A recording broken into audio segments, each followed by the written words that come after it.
In Ghana, when a market woman is cheated out of her goods, she will cry, "Heaven sees." Even when she has no power to fight back. She trusts that justice may be delayed, but it is never denied. Today's theme is God the Avenger, from Psalm 94 verse 1 to 23.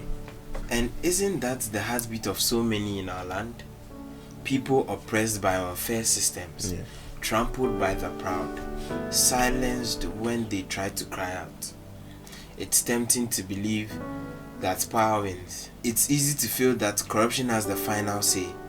But today's word reminds us there is a higher court still in session. Yes. God sees, God hears, God will act. Psalm 94 opens with strong words. God is not distant. He is the Avenger, the one who rises to defend the defenseless and to judge the wicked. He isn't watching evil from afar. He is actively keeping account. Verse 9 echoes sharply. Does he who formed the eye not see? Does he who fashioned the ear not hear? The proud may boast, but they are standing on borrowed breath. And yet, what a tension we live in. Because even knowing that God is just, waiting for his justice stretches the soul. Like a farmer waiting for the first rains, we often cry out, "How long, O Lord?" Sometimes the wicked seem to flourish, while the upright stagger under heavy loads. It reminds me of the Ghanaian proverb, "The earthworm may wriggle, but it cannot escape the hole." No matter how long injustice dances, it cannot outrun God's timing. And that's true, absolutely. Psalm 94 doesn't deny the pain of oppression. It acknowledges it and teaches us what to do with it. We are invited to voice our complaint, not in bitterness, but in prayerful trust, to lay our burdens at the feet of the righteous judge, to remember, vengeance is not ours to carry, it belongs to the Lord. There's a deep wisdom here too. Notice how God, in his mercy, uses hardship to shape the hearts of his people. Verse 12 tells us that the Lord disciplines those he loves, teaching them patience and resilience.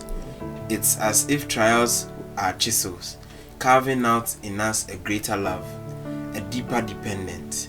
Suffering is never wasted in God's economy. It's never wasted. And still, the psalm assures us, God's patience with the wicked has an appointed time. Verses 16 to 23 ring with hope. The oppressed are not abandoned. The defenseless are not forgotten. The Lord has become my fortress. The psalmist declares, "And my God, the rock in whom I take refuge." In Ghanaian wisdom, we say, if the crocodile comes from the river to tell you the crocodile is dead, you must believe it. God speaks of his justice because he alone knows the depths of what will come. So we must be both patient and courageous, not passive, but prayerful, not bitter, but believing. When we see the powerful trample the weak, we raise our voices, not in revenge, but in prayer. When evil seems to win, we don't despair. We anchor ourselves deeper into the character of our God, the Avenger, Judge, and Lord. Let's just pause and take this before God together. Use what you have learned in this psalm to pray for the many corrupt and oppressive governments all over the world, especially in Africa. As we walk through this week, beloved, let us carry a fierce hope. God's justice is sure. His timing is perfect. His eyes miss nothing. May we be a people who do not surrender to cynicism, but who labor in prayer, in truth, and in faithful obedience. Amen. What if this very season of waiting in God's tool, preparing you to be a voice of righteousness in your family, your workplace, your nation? What if your patient endurance today is planting seeds of divine justice for tomorrow? Walk humbly, pray fiercely, love deeply, speak wisely. Speak wisely. And remember, if we truly believe that God is present in all things, even injustice and waiting, then that belief must compel us to live differently, to hope differently, to fight differently.